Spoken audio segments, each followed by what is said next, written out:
가이사께 상소하노라, 내가 가이사께 상소하노라 라는 제목으로 말씀을 증거하겠습니다. 여러분, 일반적으로 이렇게 권력자나 리더가 바뀌면 모든 것이 바뀐다고 말을 하죠. 그런 예들이 참 많습니다. 그러나 이 가이사랴에 새로운 총독이 부임했음에도 여전히 바울은 이 전임 총독에게서 받은 것과 똑같은 대우를 받았습니다. 이 베스도 총독 역시 벨릭스와 마찬가지로 바울을 석방시켜 주지 않으려고 한 겁니다. 그리고 베스도가 부임한 지 3일 만에 그는 유대인 최고 지도자들과 좋은 관계를 맺기 위해서 가이사라에서 예루살렘으로 올라가는데요. 그리고 이때 유대인 지도자들은 모여가지고 베스도를 찾아갔어요. 그래서 이제 바울을 고소합니다. 그런 내용으로 이제 오늘 본문을 시작하고 있는데 1절과 2절 다시 보니까 베스도가 부임한 지 3일 후에 가이사라에서 예루살렘으로 올라가니 대제사장들과 유대인 중 높은 사람들이 바울을 고소할세. 여러분, 베스도가 어디서 오는 거예요? 지금 가이사라까지. 이 사람이 로마 사람이니까 로마에서 오겠죠. 로마에서 가이사라까지 2250km예요. 엄청나게 먼 거리인데, 그러니까 당시 비행기도 없고 그러니까 뭘로 오겠습니까? 배로 오겠죠. 배로 2250km를 오려면 한 열흘 이상 와야 되는 거거든요. 와서 가이사라까지 도착을 했어요. 그러니까 배멀미 엄청 났겠죠. 근데 또 한 이틀 쉬고 또 바로 예루살렘으로 올라간 거예요. 거기 왜 올라가느냐? 거기 이제 유대인 높은 지도자들하고 친선 관계를 좀 맺기 위해서 이렇게 나 왔다고 인사하러 올라갔습니다. 그런데 이 유대인들, 그러니까 여러분 이 베스도 총독은 상당히 성실한 아주 부지런한 사람이라고 할 수 있죠. 그렇게 먼 여행을 왔음에도 힘들어하지 않고 이렇게 또 예루살렘으로 바로 올라갔어요. 그러니까 당시 벨릭스 총독에 비해서 이 베스도 총독은 상당히 아주 부지런했고 또 성실한 사람이었다라고 평을 하기도 했습니다. 그런데 유대인들은 이렇게 왜 서둘러서 이 바울을 고소했느냐? 다 이유가 있었다는 것이죠. 왜냐하면 이렇게 바울의 어떤 재판을 예루살렘으로 이렇게 오게 해가지고 그 오는 도중에 이제 길에서 바울을 죽이려고 하는 그런 계획을 가지고 있었기 때문에 그렇습니다. 3절 말씀 보니까 베스도의 호의로 바울을 예루살렘으로 옮기기를 청하니, 그러니까 베스도한테 부탁하려고 이제 빨리 가서 고소한 거예요. 이는 길에 매복하였다가 그를 죽이고자 함이더라. 여러분, 참 유대의 높은 권력자들, 아주 유대의 아주 최상위층 사람들인데 이 사람들이 체면이고 뭐고 다 집어 던져놓고 그냥 총독 새로 오자마자 가가지고 바울을 잃는 거예요. 2년 동안 이게 해결 안 됐으니까 좀 해결해달라. 바울을 이제 고소한 거죠. 근데 2년 전에도 이렇게 바울을 또 고소했는데 지금 또 2년 후에도 여전히 변화되지 않은 그런 악한 행동을 저지르고 있는 그들의 모습을 볼 수가 있습니다. 여러분, 여기서 우리는 뭘 할 수가 있죠? 시간이 지난다고 해서 어떤 사람이 더 성숙해지거나 좋아지는 건 아니라는 것을 알 수가 있어요. 심지어 이 사람들은 이 제사장들 아닙니까? 대제사장들. 그러니까 성전에서 매일 제사 드리고 예배 드리는 사람들이에요. 당시 예루살렘 성전에 제사가 매일 드려지고 있었는데, 그렇다면 이 사람들은 거의 매일 그냥 2년 동안 매일 예배를 드리는 거나 마찬가지인데 전혀 변화되지 않은 그런 모습들을 보여주고 있습니다. 여러분, 이것은 사실은 우리에게도 시사하는 바가 있어요. 예배를 아무리 오래 드려도 우리가 변화되지 않을 수 있다는 것이죠. 그런 것들을 지금 한국교회에서 우리 상황을 보잖아요. 20년을 예배 드려도 전혀 변화되지 않은, 물론 약간 성숙한 면도 생기고 예수님을 더 알아가는 모습도 있지만 그러나 변화되지 않는 모습들이 많이 있습니다. 누구 한 사람 사랑하는 것도 어려워요. 여전히 또 어려운 일 생기면 낙심하고 좌절하고 그렇게 포기해버리고 싶은 그런 마음까지 생깁니다. 이런 것들이 시간이 지나서만은 해결이 안 되고 진짜 하나님을 만나야 한다는 것이죠. 예배라고 하는 건 뭡니까? 우리 자신을, 그러니까 제물이 되어서 하나님께 드려지는 행위예요. 그게 예배죠. 그렇게 예배를 드리지 않으면 사실은 매일같이 이렇게 습관적인 종교 행위로 예배를 드리게 되면 우리의 어떤 성숙한 변화는 가져올 수가 없다. 또한 오늘 본문 말씀에서 우리가 알 수 있는 건 이렇게 유대인들이 계속해서 지금 2년째 바울을 죽이려고 했잖아요. 2년이 아니죠. 그 이전부터 더 그랬는데 아주 집요하게 그를 괴롭히고 죽이려고 했듯이 여러분, 우리 악한 마귀들도 우리 성도들을 계속해서 집요하게 괴롭히고 물고 늘어지고 죽이려고 한다는 거예요. 3절 말씀 보니까 매복하였다가 그를 죽이고자 함이더라. 저는 이 죽이고자 함이더라라는 말이 확 와닿았어요. 그렇구나. 죽이려고 하는구나. 그러니까 악한 마귀가 여러분을 계속 죽이려고 하겠죠? 근데 육체적으로 우리를 죽일 수는 없어요. 어떻게 죽이느냐? 영적으로 죽이는 거예요. 그러니까 어떤 낙심을 확 준다든지, 아니면 하나님께 어떤 하나님을 의심한다든지, 그런 마음이 들어가지고 신앙을 떠나게 한다든지, 기도해도 소용없잖아. 내가 오랫동안 했는데 안 들어주시는데 날 안 살아하신 게 맞아. 이런 식으로 계속해서 영적으로 죽이는 거죠. 여러분, 그러므로 우리는 에베소서에서 말하는 것처럼 하나님의 전신갑주로 우리를 무장할 필요가 있어요. 눈에 보이지 않는 귀신들하고 싸움인데 이게 총칼로 잡을 수 있겠습니까? 여러분, 북한이 지금 맨날 미사일 쏘고 있는데 그건 진짜 무서운 게 아니에요. 사실 눈에 보이지 않는 영적인 이게 무서운 거지. 그러므로 거기 대응하기 위해서 우리가 하나님의 말씀, 기도, 믿음의 방패, 성령 안에서 기도하는 것, 이런 것들이 중요한 겁니다. 지금 여기도 밖에도 영적인 세력들이 있겠지만 우리 눈에 안 보이는 것 뿐이죠.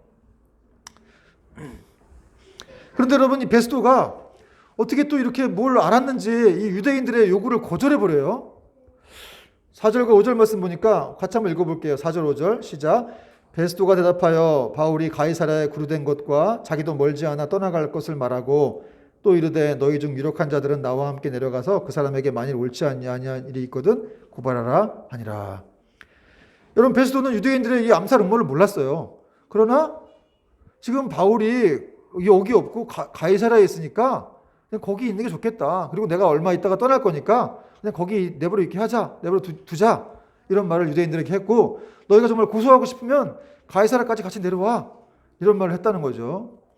여러분, 사실 이것은 하나님의 섭리였어요. 바울을 보호하고자 하는. 그러니까 어떤 이 가이사랴 베스도 총독을 하나님이 그의 마음을 변화시켜 주셔서 하나님께 사용하신 것이죠.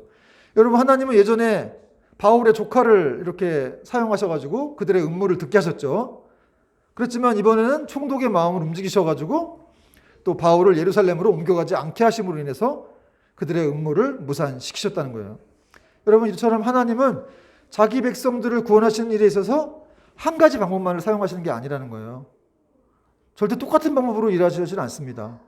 왜냐하면 하나님께는 무궁무진한 그런 방법들이, 우리는 방법이 없지만 하나님은 수백 수천 가지의 방법들이, 수천만 가지의 방법들이 계시기 때문에 여러분, 그런 방법들을 통해서 우리를 이렇게 도와주시고 우리를 인도해 가신다는 거죠.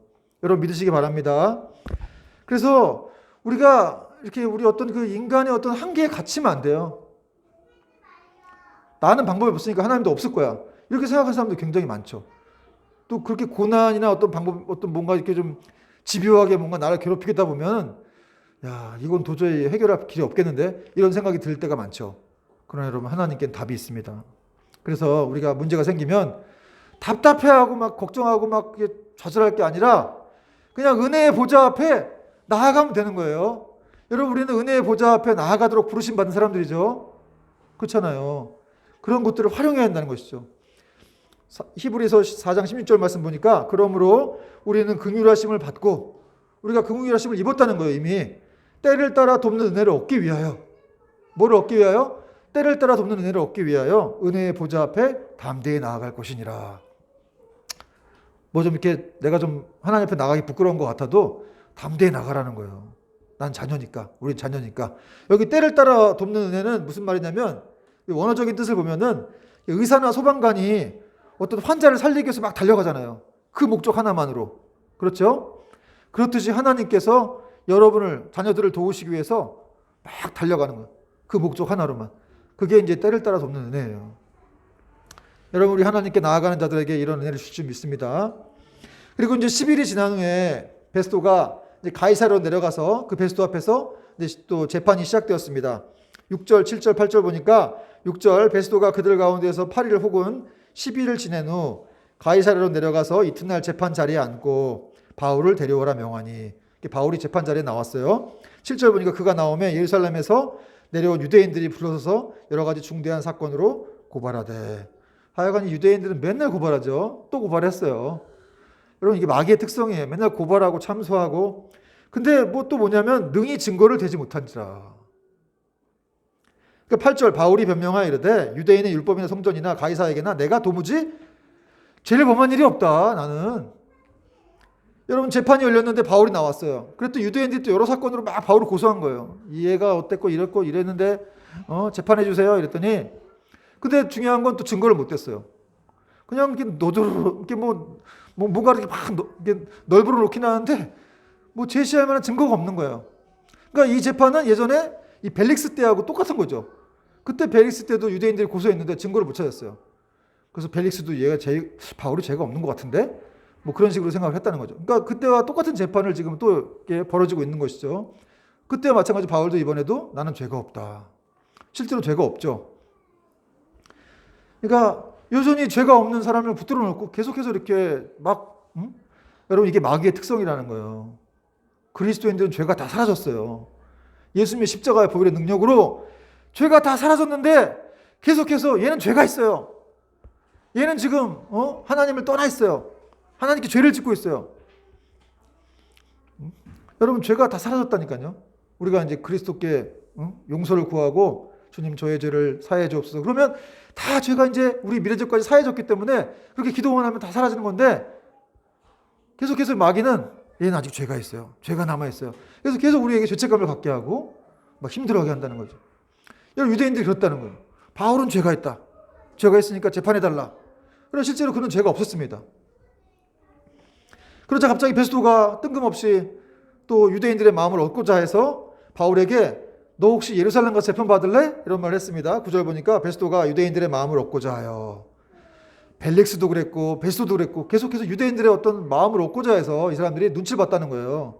그래서 이렇게 혹시 예루살렘 가서 재판을 받지 않을래? 내가 예루살렘에 올라가서 이 사건에 대하여 내 앞에서 신문을 받으려느냐 이렇게 또 말했습니다.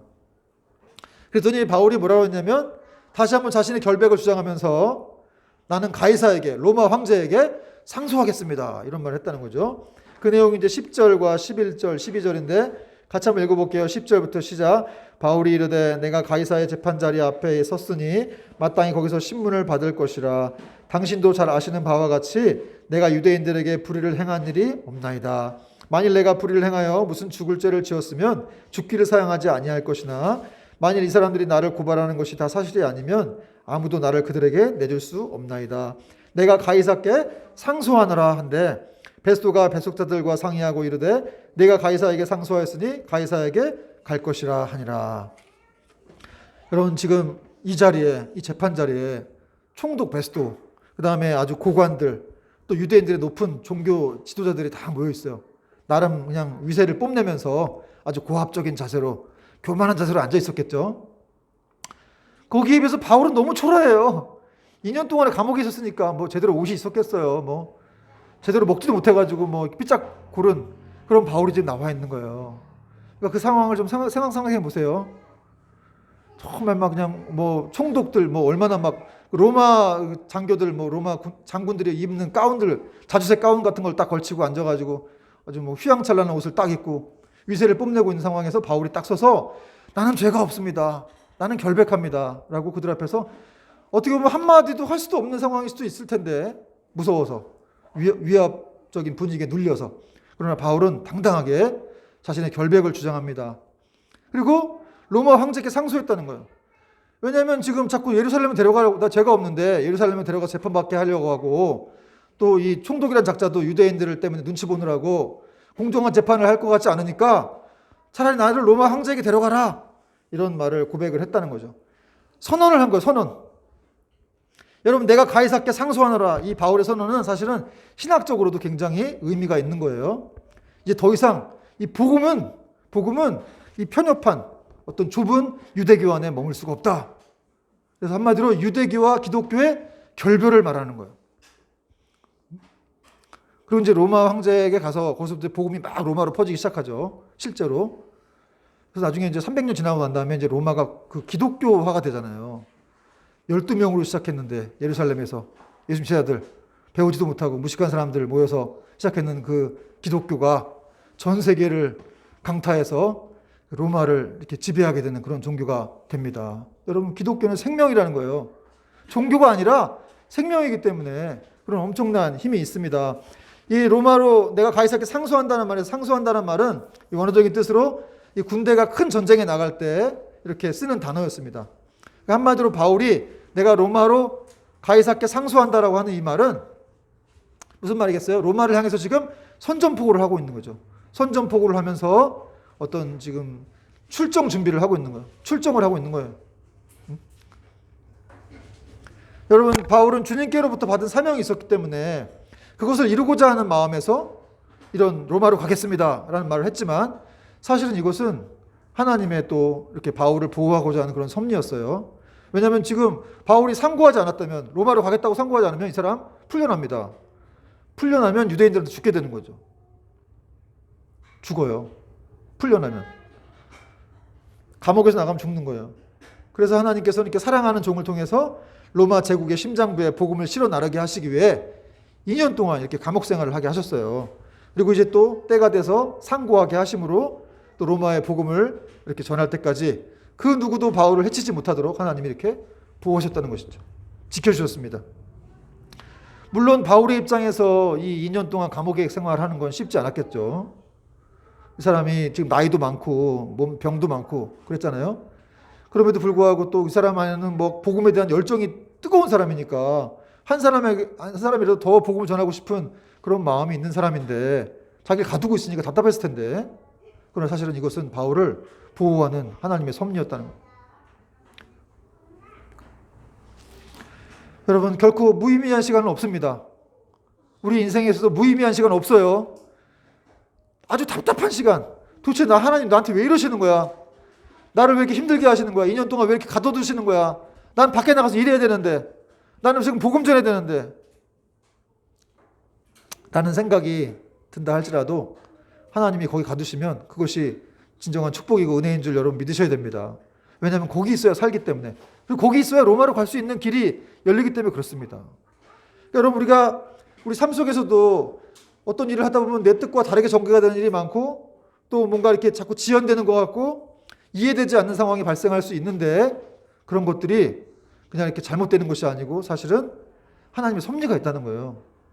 뭔가 이렇게 지연되고 내 뜻대로 잘 되지 않고 하는 것들, 길이 막히는 것 같고, 그런 모든 것들이 다 영적인 것 안에서 섭리가 있다. 그러니까 그런 상황이니까 어떻게 되겠어요? 우리는 조급함을 버려야 되겠죠. 그리고 조급함이라고 하는 것은 사실 C.S. 루이스도 말했지만 이 조급함은 마귀의 역사다 이런 말을 했어요. 그다음에 이 기다림은 성령님의 역사고 조급함은 마귀의 역사다. 여러분 마음속에 늘 조급함이 일어난다고 하는 것은 그건 하나님이 주신 마음은 아니라는 것이죠.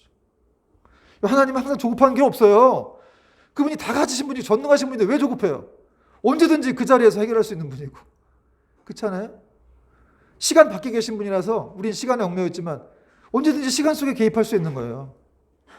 그래서 그걸 다 해결할 수 있어요. 모든 문제도 다 해결해야 될 수가 있고. 그냥 우리만 인간이고 갇혀 있다 보니까, 피조물이다 보니까 답답한 거지, 하나님은 결코 그러신 분이 아니라는 거죠. 그리고 그분이 얼마든지 역사하시면 우리의 삶은 달라질 수 있고 또 놀라운 축복의 대로로 길로 갈 수가 있습니다. 그리고 이제 며칠 후에 이제 이 베스도 총독 앞에 아그리빠 왕과 버니게라는 사람이 내려와요. 총독이 새로 왔으니까 인사하러 와야 되겠죠. 그랬더니 이제 베스도가 그들 앞에서 이제 바울에 대해서 설명을 하는 내용이 나오고 있는데, 그 내용이 이제 13절부터 19절까지 나오는데 좀 깁니다. 13절 보니까 며칠 후에 아그리빠 왕과 버니게가 베스도에게 문안하러 가이사랴에 와서, 14절 여러 날을 있더니 베스도가 바울의 일로 왕에게 고하여 이르되 벨릭스가 한 사람을 구려하여 두었는데, 이렇게 뭐 이렇게 이 사람 구려뒀는데 뭐 내가 예루살렘에 있을 때 유대인들이 이 사람들을 고소했다, 바울을 고소했다, 정죄해야 하니까 보니까 내가 대답하되, 그래서 자기가 대답했다는 거예요. 16절 무릇 피고가 원고들 앞에서 고소사건에 대하여 변명할 기회가 있기 전에, 어떤 피고에게 기회를 주기 전에 뭔가 이렇게 이 죄를 정하는 건 옳지 않다 싶어서 그를 붙잡아 놓고 있었다는 거죠.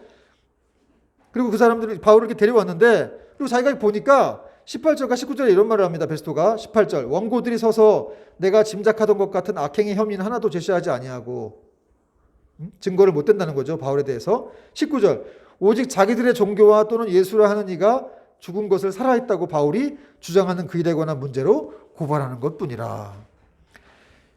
여러분, 이 아그리빠라는 사람이 이제 버니게라는 사람과 찾아왔는데, 여러분 베스도를 방문한 이 아그리빠 왕은 사도행전 12장에 나오는 아그리빠 1세, 이 야고보 사도를 죽인 사람인데 이 사람의 아들이에요. 아들이고, 버니게는 누구냐? 버니게는 그 이 사람의 딸. 그러니까 아그리빠하고 이 버니게는 어떤 관계예요? 오누이 관계, 오누이 관계. 누이예요. 근데 이 버니게가 되게 좀 참 왜 그런지 모르겠는데 이 여자도 자기 아버지의 동생 삼촌하고 결혼했어요. 그래가지고 이제 살다가 그 삼촌이 죽자, 자기 남편이 죽자 이제 궁으로 돌아왔다가 자기 오빠하고 불륜을 저지른 거예요. 이 아그리빠하고. 그러니까 이 둘이 아주 그냥 아주 부도덕하고 음탕한 그런 커플이었습니다. 그들이 지금 베스도를 찾아온 거예요. 문안하러.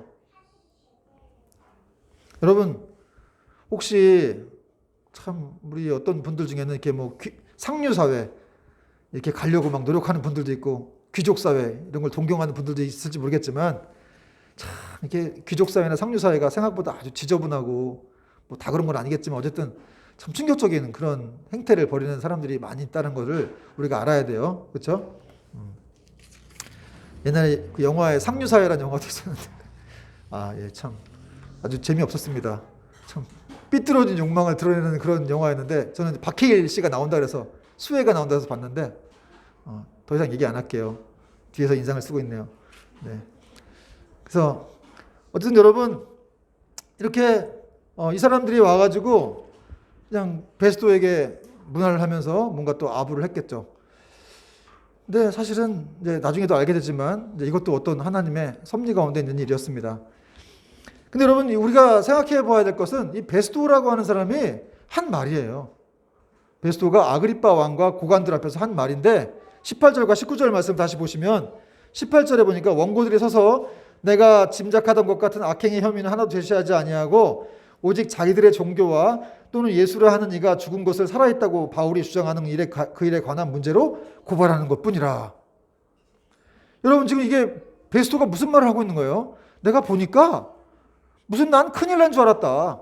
바울이 뭐 큰일 난 문제로 유대인들 간에 어떤 소송이 벌어진 줄 알았는데 내가 보니까 실상 보니까 아무것도 아니더라. 그냥 예수라는 사람이 있는데 그 사람이 죽었어. 근데 그 사람이 다시 살아났다고 이렇게 바울이 말해가지고 바울이 말해서 그러한 문제로 이렇게 바울이 지금 고발당한 것뿐이다. 유대인들이 고발했다. 별거 아니다. 이런 얘기를 한 거예요. 여러분 지금 베스도의 말 속에 우리는 이 생명이 있는 자와 또 생명이 없는 그런 비신자의 인식 차이를 우리가 보게 된다는 거예요. 여러분 베스도는 이 바울의 부장에 대해서 예수 부활에 대해서 아주 사소한 일처럼 얘기했습니다. 아무것도 아닌 것처럼. 그러나 바울은 이 문제에 인생을 걸었죠. 예수님 부활한 것 때문에 지금 이렇게 뭐 자기 전생에 걸어가지고 선교를 다니고 또 이렇게 어려운 일을 겪고 그런 거 아니겠습니까? 그런데 베스도는 그런 일이 아무것도 아니라고 생각했다는 거예요. 아니 별것도 아닌 거 가지고 지금 이렇게 얘네들 싸우고 있다. 이렇게 얘기를 했다는 거죠. 여러분 이 말씀은 오늘날 우리에게도 시사하는 바가 크다는 거죠. 오늘날에도 불신자들, 비신자들은 기독교에 대해서 예수님에 대해서 아무것도 아닌 거라고 생각해요. 사소한 거라고 생각을 합니다. 그렇죠? 그래서 심지어는 우리가 하는 뭐 행동들 예배드리고 뭐 11조 내고 또 제자훈련 받고 선교하고 하는 일들도 다 우스워 보이는 거예요. 그리고 미친 사람처럼 보이는 거죠. 그들의 볼 때는. 제가 예전에 10년간 이렇게 잘 다니던 직장을 그만두고 신학을 한다고 했더니 제가 아는 분들이 그랬어요. 미쳤구나. 미친놈 이런 말을 했는데 그 말 들으면서 참 그때는 괴로운 내가 잘못하는 건가? 그런 생각이 들은 적도 있었는데 그래서 세상 사람은 그렇게 생각한다는 거예요. 뭐 종종 지금도 가끔 이렇게 목회하다가 힘들 때가 있으면은 그 얘기를 하면은 그렇게 얘기를 하세요. 아니 그러게 왜 잘 다니던 직장을 그만두고 직장을 옮겨가지고 이렇게 힘들어하냐 그런 말로 이렇게 말씀을 하시는 경우가 있는데 여러분 그분들의 볼 때는 이렇게 제정신이 아니라고 생각하는 거죠. 불신자들의 눈에는 그냥 이렇게 뭔가 회심을 하고 신앙을 하고 목회를 하는 일들 자체가 선교하는 일 자체가 좀 제정신이 아니다. 여러분 근데 그래도 불신자들이 그런 말을 하면은 그래서 좀 뭔가 괜찮긴 한데 문제는 뭐냐? 종종 보면은 이렇게 믿는 분들도 그런 말을 할 때가 있다는 거죠. 그래서 이렇게 뭐 성교를 가려고 한다든가 그러면 뭐 네가 광신자냐? 예수가 밥 먹여주냐? 좀 적당하게 믿어라. 이런 얘기 많이 들어보셨죠? 우리 믿는 분들이 하는 얘기예요. 믿는 분들이. 예전에 어떤 장로님인가요? 맨날 목사님 설교하시면 아멘 아멘 할렐루야 아멘 아멘 하시는 분이 있는데 자기 아들이 이제 성교를 나가겠다고 했더니 자기 아들한테 그랬대요. 야, 이 미친놈아, 하필이면 너냐? 야, 이놈아, 하필이면 너냐? 그랬다는 거죠.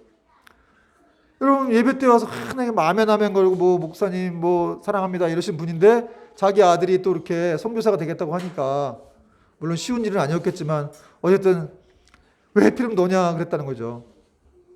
여러분, 우리가 이러고 있을 때가 많이 있다는 거예요. 믿는 사람임에도 불구하고 여전히 예수 믿으면 뭐 거기서 밥이 나오냐 떡이 나오냐 적당히 믿어라 그렇게 생각할 수가 있어요. 여러분, 예수 믿으면 밥 나옵니다. 예수 믿으면 밥 줍니다. 예, 교회에서 밥 주죠. 떡도 주고 뭐. 그리고 여러분, 세상에 지금 우리가 직장 생활 하고 있고 하지만 예수님이 다 돌보시는 거예요. 여러분의 사장님이 여러분에게 월급을 주시는 게 아니고 예수님이 그 사람을 통해서 여러분에게 주시는 거예요. 그걸 알아야 돼요. 그래야 우리가 사장님을 막 너무 두려워하거나 그럴 필요가 없다는 거죠. 그분을 사랑해야 되지만 또 복음을 전해야 되지만 너무 두려워하거나 막 위축돼서는 안 됩니다. 그냥 하나님이 세워놓은 어떤 그런 사람들에 불과해요. 이 나라 대통령도 마찬가지고 다 하나님께 세워놓은 어떤 그런 한 연약한 사람들에 불과한 것이지 그 사람들이 뭐 지금 러시아는 푸틴이 주관하고 있지만 아무것도 아닌 거예요. 사실은 하나님이 다 이렇게 그 움직이고 있기 때문에 여러분, 그러한 사실들을 분명히 안다면 우리가 어떻게 살아야 되는지, 이 땅에서 어떻게 살아야 되는지 우리는 알아야 됩니다. 그럼 여러분 생각해 보세요. 도대체 우리는 어떻게 살아야 되는가? 그럼 믿는 분도 주셔도 예수 믿으면 밥 나오냐? 적당히 믿어라. 광시자처럼 살지 마라. 이렇게 말하면 우리는 어떻게 해야 되는가? 선교도 가지 말고 아무것도 하지 말아야 됩니까? 여러분 어떻게 생각하세요? 여러분, 중요한 건 뭐냐면 우리의 마지막을 누가 판단하느냐 하는 거예요. 마지막 때 누가 우리를 판단하느냐.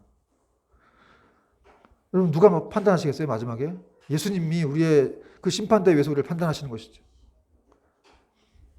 그래서 여러분, 우리는 이 땅을 살면서 정말 하나님을 위한 일들을 하고 살아야 돼요. 하나님께 부요한 자가 돼야 됩니다. 자신에게만 부요하고 사람들에게만 부요한 자가 아니라 정말 하나님을 사랑하고 그분을 위해서 이렇게 부요하게 되어서 그분을 위해서 어떤 일들을 하고 우리가 천국에 들어가야 한다는 것이죠. 저도 이제 들은 얘기인데 어떤 의사분인데 실제 얘기예요. 의사인데 이분이 이제 하나님 늦게 만나가지고 이제 신학을 하고 목회자가 됐어요.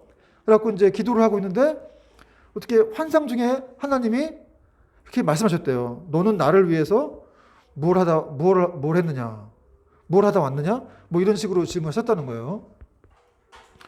그래서 자기가 생각해보니까 별로 한 게 없다는, 너무 늦게 예수님 믿어가지고 별로 이렇게 한 게 없고 이제 목사가 되긴 했지만 당황스러워서 어떻게 하지 하다가 이제 의사였기 때문에 이제 공부하는 거는 자신 있으니까 내가 주님을 위해서 논문을 100개라도 쓰겠습니다. 이렇게 얘기를 했대요. 그랬더니 하나님이 그러셨답니다. 그런 거는 나한테 신문 같은 것이다. 신문을 오늘 버리고 내일 버리잖아요. 이렇게 종이 쪼가리처럼 이렇게 버려지는 건데 그런 것 같다. 그냥 휴지 조각일 뿐이다. 나는 오직 한 가지만 물어보겠다. 네가 천국 들어오면 너는 나를 위해서 무엇을 했느냐? 무엇을 하고 살았느냐? 그거 한 가지만 물어보겠다는 거죠. 뭐 이런 얘기도 있었고 또 어떤 분에게는 이제 내가 뭘 하겠다고 하니까 나는 너를 원한다. 네 자신을 나에게 다오. 여러분, 우리 하나님이 정말 엄청난 부자시고 능력이 많으신데 뭐 우리한테 뭘 요구하겠어요? 그런 것보다도 사실은 우리의 마음을 요구하시는 것이죠. 제가 이 얘기 들으면서 참 그렇구나. 저도 생각해 봤어요. 난 도대체 지금까지 하나님을 위해서 무엇을 했나? 목사로 살아오긴 했는데 정말 뭐 선교도 가고 많이 가고 했는데 정말 하나님을 위해서 뭔가를 했다고 말할 수가 있을까? 하는 생각이 들더라고요. 그래서 사실은 어떻게 그 간증을 듣게 돼서 이제부터라도 정말 하나님을 위해서 살아야 되겠다. 마지막에 주님 만났을 때 너는 나를 위해서 뭘 했느냐. 물론 정죄하는 통으로는 막 정죄하지는 않으시겠죠. 그렇지만 어쨌든 우리가 그런 것들이 있다라는 것을 우리가 알아야 한다는 거죠. 그리고 이 땅에서 분명히 사명이 있기 때문에 우리도 그런 일을 감당하고 주님 만나러 가야 한다는 겁니다. 여러분, 결국 그것이 우리의 상급 아니겠습니까? 그렇게 지금 들었으면 이제 하나님을 살면 되잖아요. 그런 것들, 다른 사람들 돌보고 또 전도하고 또 복음 전하고 또 연약한 사람들을 또 이렇게 챙겨주고 하는 것들이 다 하나님을 위한 일이죠. 교회 열심히 나가서 예배드리고 기도하고 하는 모든 것들이 다 하나님을 위한 일들입니다.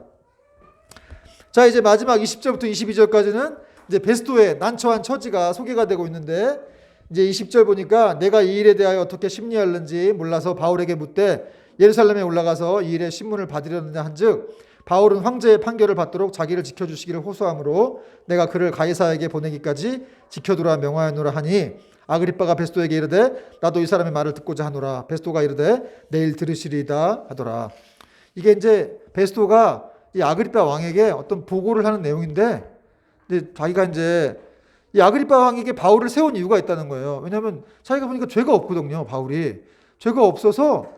근데 이 죄가 없는데 로마 황제한테 그냥 보내면 안 돼요. 제목이 꼭 있어야 돼요. 그래서 지금 아그리빠한테 이렇게 바울을 보여주고 당신이 혹시 볼 수 있으면 이 사람의 제목을 좀 발견해 달라, 이런 얘기를 통해서 이렇게 물어본 거예요. 근데 이제 이 상황에서 이제 바울이 나중에 이제 아그리빠 왕과 베스도에게 복음을 전하게 됩니다.